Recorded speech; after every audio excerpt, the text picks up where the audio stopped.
Halo semua, selamat datang di channel Sang Sejarawan yang akan membahas tentang sejarah apapun yang ada di dunia. Langsung saja masuk ke pembahasan. Sebelumnya jangan lupa untuk dukung terus channel kami agar terus berkembang.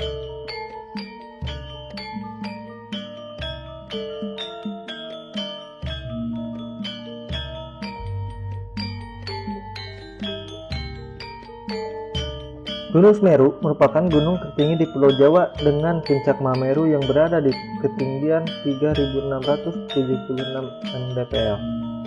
Gunung Semeru juga merupakan gunung berapi tertinggi keempat di Indonesia setelah Puncak Jaya di Papua, Gunung Kerinci di Jambi, dan Gunung Rinjani di Nusa Tenggara Barat. Kawah di Gunung Semeru dikenal dengan nama Kawah Jonggring Saloka. Menurut catatan di tahun 1913 dan 1946, Kawah Jonggring Saloka memiliki kubah dengan ketinggian 3.744,8 mdpl. Hingga akhir November 1973, pendaki disarankan untuk tidak menuju Kawah Jonggring Saloka. Juga dilarang mendaki dari sisi sebelah selatan karena adanya gas beracun dan aliran lahar. Gas beracun ini dikenal dengan sebutan hodos gembel, bahasa Jawa yang berarti kambing gimbal, yakni kambing yang berbulu seperti rambut gimbal, oleh penduduk setempat. Di sebelah selatan, kubah ini mendobrak sisi kawah, menyebabkan aliran lapa mengarah ke selatan meliputi Pronojiwo dan Candi Puro di Lumajang. Suhu di puncak Mahameru berkisar 4-10 derajat Celcius. Pada puncak musim kemarau minus 0 derajat Celcius, dan dijumpai kristal-kristal es. Cuaca sering berkabut terutama pada siang, sore, dan malam hari. Secara administratif, gunung berapi ini terletak di dua kabupaten di Jawa Timur, yaitu Malang dan Lumajang, serta termasuk dalam kawasan Taman Nasional Bromo Tengger Semeru. Taman nasional ini terdiri dari pegunungan dan lembah seluas 50.273,3 hektar. Terdapat beberapa gunung dalam kaldera Gunung Tengger antara lain Gunung Bromo 2.392 meter, Gunung Batok 2.470 meter, Gunung Kunti 2.581 meter, Gunung Watangan 2.662 meter, Gunung Widodaren 2.650 meter. Terdapat 4 buah danau, Ranu Upani, Ranu Regulo, Ranu Kumbolo, dan Ranu Darungan. Flora yang berada di wilayah Gunung Semeru beraneka ragam jenisnya, tetapi banyak didominir oleh pohon cemara, akasia, pinus, dan jenis jamuju. Sedangkan untuk tumbuhan bawah didominasi oleh sirinius, alang-alang, tambalakan, arendong, dan edelweiss putih. Edelweiss juga banyak ditemukan di lereng-lereng menuju puncak Semeru. Terdapat pula spesies bunga anggrek endemik yang hidup di sekitar Gunung Semeru bagian selatan, yaitu anggrek selop. Banyak fauna yang menghuni Gunung Semeru antara lain macan kumbang, budeng, luwak, kijang, kancil, dan lain-lain. Sedangkan di Ranu Kumbolo terdapat belibis yang masih hidup liar. Aktivitas letusan pertama yang terekam diperkirakan pada 8 November 1818 dan sering terjadi letusan dari tahun ke tahun. Selanjutnya terjadi lagi pada 4 Desember 2021. Gunung Semeru tak bisa dilepaskan dari sosok aktivis dan penulis Soehogi, aktivis yang lantang melawan rejim awal Indonesia pasca kemerdekaan itu meninggal di puncak Gunung Semeru jelang ulang tahunnya yang ke-27, yakni pada 16 Desember 1969. Gi sendiri lahir di Jakarta pada 17 Desember 1942. Selain Gi, Idan Dapantari Lubis, 19 tahun, rekan perjalanan Gi juga meninggal di hari yang sama di puncak Gunung Semeru. Jenazah mereka berdua sempat berada di puncak Semeru sekitar sepekan hingga berhasil dievakuasi dan dibawa pulang ke Jakarta. Menurut catatan Balai Besar Taman Nasional Bromo Tengger Semeru, Soehogi dan Idan adalah korban pendaki gunung pertama yang meninggal di Gunung Semeru. Legenda Gunung Semeru. Menurut legenda, dahulu posisi bumi miring. Kemudian para dewa memutuskan untuk memindahkan Gunung Meru di India ke Pulau Jawa sebagai paku bumi. Untuk melakukan tugasnya, Dewa Wisnu menjelma menjadi kura-kura raksasa. Dewa Brahma menjelma menjadi ular panjang. Gunung Meru diletakkan di atas punggung kura-kura tersebut dan ular panjang bertugas melilit gunung agar tidak jatuh selama di perjalanan. Kemudian Gunung Meru pertama kali diletakkan di barat Pulau Jawa, namun bagian timur menjadi terangkat. Akhirnya para dewa memindahkan Gunung Meru ke timur. Saat membawa ke timur, bagian Gunung Meru tercecer sehingga membentuk barisan gunung dari barat ke timur. Dan bagian utama gunung kini dikenal sebagai Gunung Semeru dan konon menjadi persemayaman Dewa Siwa.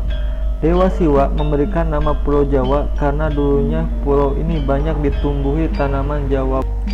Konon dulu pusat pemerintahan juga terdapat di kaki Gunung Semeru bernama Giling Wesi. Gunung Semeru juga disebutkan di prasasti Lumajang.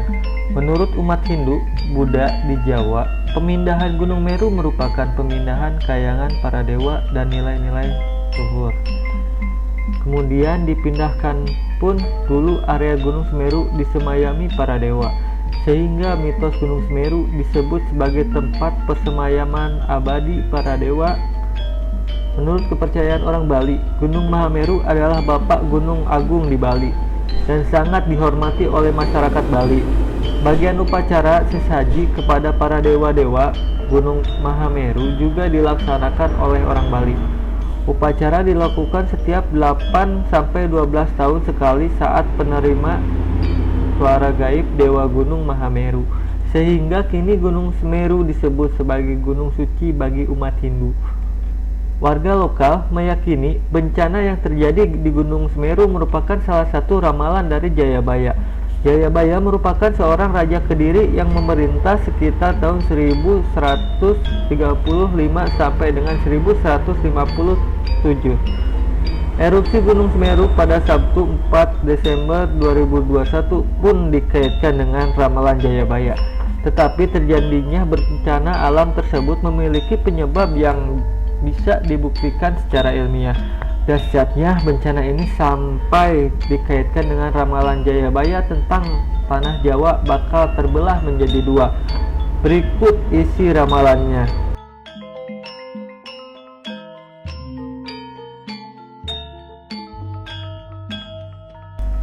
Bait tersebut memiliki arti sebagai berikut. Putri kesayangan almarhum yang bermukim di Gunung Lawu, yaitu Kiai Batara Mukti, Ya Krishna, Ya Heru Mukti, menguasai seluruh ajaran ilmu yang diturunkan, memotong tanah Jawa kedua kali, mengerahkan jin dan setan, seluruh makhluk halus berada di bawah perintahnya bersatu padu, membantu manusia Jawa berpedoman pada Trisula Weda tajamnya Tritunggal nan suci benar, jujur didampingi Sabdo Palon dan Noyo Genggung.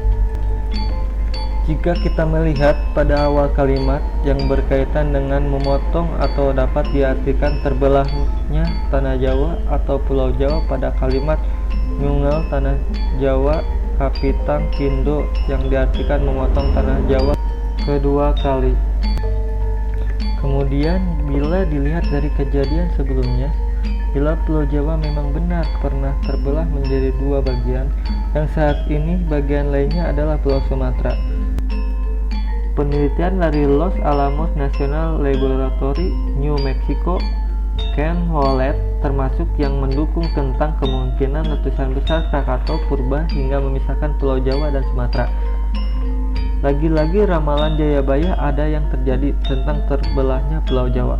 Bila diamati benar, Gunung Krakatau berada di antara Pulau Jawa dan Sumatera, yang bisa saja itu adalah penyebab Jawa terbelah.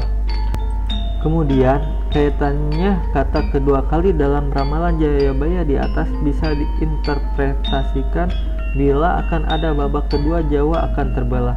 Hal ini berkaitan dengan mitos yang beredar bahwa ada dua gunung berapi yang dapat dikaitkan dalam hal tersebut, yaitu Gunung Slamet dan Gunung Semeru. Mengapa dengan kedua gunung tersebut? Sebab Gunung Slamet berada di tengah Pulau Jawa, yang berada melintas beberapa kabupaten yang ada di Jawa Tengah. sehingga bisa saja mitos tentang terbelahnya Jawa diakibatkan dengan posisi gunung tersebut. Kemudian mitos yang beredar juga meletusnya Gunung Semeru. Diketahui jika puncak Semeru yang memiliki nama Mahameru adalah gunung tertinggi di Pulau Jawa. Jadi itu juga dapat menimbulkan mitos bila dahsyatnya ledakan Semeru dapat membelah Jawa. Sementara itu, percaya atau tidak, ini hanya sebuah analisis dari berbagai fakta yang ada. Benar tidaknya ramalan Jayabaya yang kedua tersebut biarlah menjadi misteri. Seperti itulah fakta, legenda, dan ramalan Gunung Semeru yang beredar di masyarakat. Percaya atau tidak kembali kepada diri Anda masing-masing. Sekian dan terima kasih.